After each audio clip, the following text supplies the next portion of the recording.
Thanks for watching, A Christian Fam. If growing in the faith is important to you, hit that subscribe button, because over here we like to encourage, empower, and give you everyday practical Christian advice on real life situations. We drop videos whenever we drop videos, so hit that notification bell, because for the first hour, we respond to comments immediately.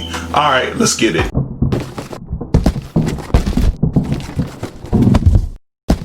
Come from the ground, I go to the sky. I'm a spirit, I'm soulful, but physically. When the thrill is gone. I know there's a whole bunch of songs about that. I'm about to say. Yeah, I think there's like some old blues, like 70s song or something like that, talking about when the thrill. I forget who actually sings it. Yeah, because I mean, we were millennials. We don't be sitting around listening to the blues and jazz and stuff. Like, I'll wait till I'm like 50 something, put on a Kango or something, and then start wearing shades in a room that's all bright for no reason. All right. But anyways, yeah, when the thrill is gone, like I think that is a real thing. Like a lot of marriages go through that. Yeah. Like when the thrill is gone. Like what do you think about that? Like when the thrill is gone, does that mean that there's something wrong? I just think that all marriages go through seasons, and you're gonna experience different types of feelings as you're going through different seasons. So it's not always going to be, hey, I'm glad to be around you, and yay, I'm just so excited, you know. You're home. Yay. Sometimes you're like, can you go back out to the store? I'm kidding. That's how you feel about me? I didn't say that. Generally speaking here. Okay, hypothetically speaking, huh? Hypothetically speaking. You're right. Yeah. So, but I just think there's going to be droughts sometimes, you know, because life can pull you in different directions. But whenever there's a drought, that just means that you need some rain. So if you notice that, you know, you're maybe not as excited, or that you're feeling some type of way, that just means you have to be more intentional about your relationship. You just step right on my stuff. Go ahead. No, you straight. But what I was going to say about that was exactly where you were just going. Was like, for me, when like the excitement is just not there, like I think that's a wonderful time that God has given me to really inward reflect on myself and saying, am I giving all that I should give to this relationship? Are there some places where I may be dropping the ball? You know what I'm saying? And I really inward reflect, and it really becomes more intentional. Like, you really have to be intentional. That's why we always talk about marriage is hard work. It's worth the work. Yeah, but it is hard work. It is not something you just, we just float through life on a breeze, on a cloud, shooting the breeze and everything's wonderful. No, because longevity does not happen by accident. No, it's not by accident. Not at all. Like, if you think about it, that's like saying, okay, well, I'm gonna get from kindergarten and graduate in high school by osmosis. Right. By accident. No, you got to put in the work. Right. And I know that that's the same thing when it comes to marriage. Like, we're two different people coming from two different backgrounds. Like, you didn't live in the hood, and I'm one generation removed from the hood, and you're from the north. Where's our Ohio thing? Anyway, she's from Ohio, and I'm from the South. I'm from Oklahoma.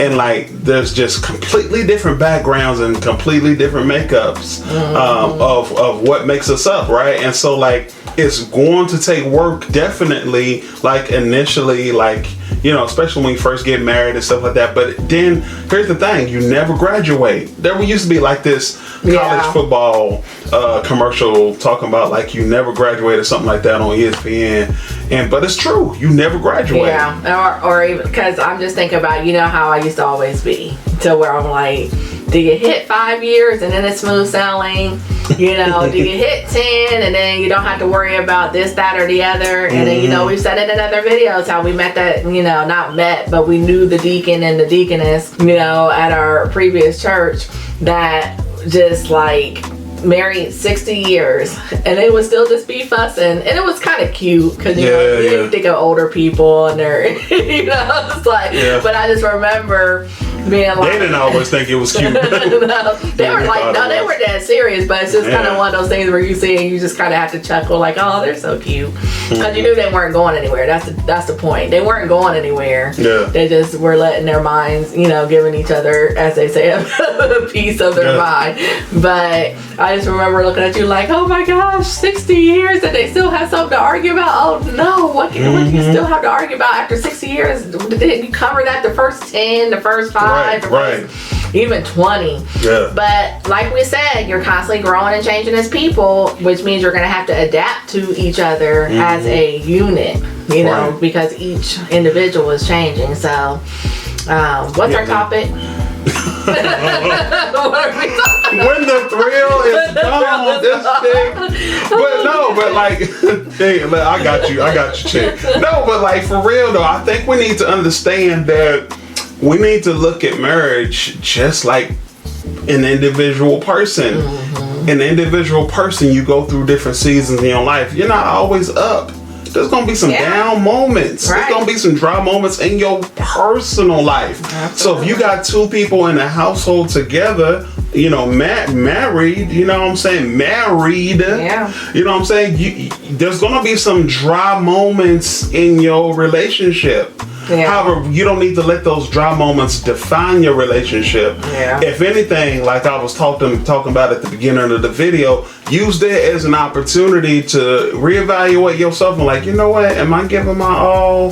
This, that, and the other. And then when I evaluate myself, like, okay, I'm gonna do a little extra, but I'm not going to do it under the guise or with the preconceived notion that, hey, she needs to do something in return. I'm going to do something for the betterment and for the good of our relationship. Why? Because I'm in this till death do we part, you know what I'm saying? Yeah. So, and if you think about what you did to kind of win the person, you want to continue to keep that spark there. So anytime that you see a fire is it kindling out? No, that's not the word. Dwindling. Yeah. Y'all know the word. Anyway, whenever you see that's happening, the fire is going out, disappearing. Yeah. That means you need to throw some more logs in to get the spark going, right? Or to get it going back up. So that's what you have to do with marriage. If it seems like the thrill is gone, okay, well, if you look at the drought analogy, let's give it some water. If you're looking at the fire analogy, let's see what we can do to get that spark flying again, So if it's sending flowers or writing letters or bringing chocolates or, not that I'm throwing any hints or anything. Yeah, not throwing any hints. But if it's those things, then, surprising. Yeah. So when the thrill is gone, I think it doesn't mean that it is the end, but it definitely can be one of those things that you can use as an opportunity, and it could highlight that maybe there is something wrong, but it doesn't mean you have to throw in the towel. It doesn't mean this person is horrible. It doesn't mean you're horrible. It just means you got some work to do. Please check out the video popping up on your screen. Thanks for watching. That Christian Fam.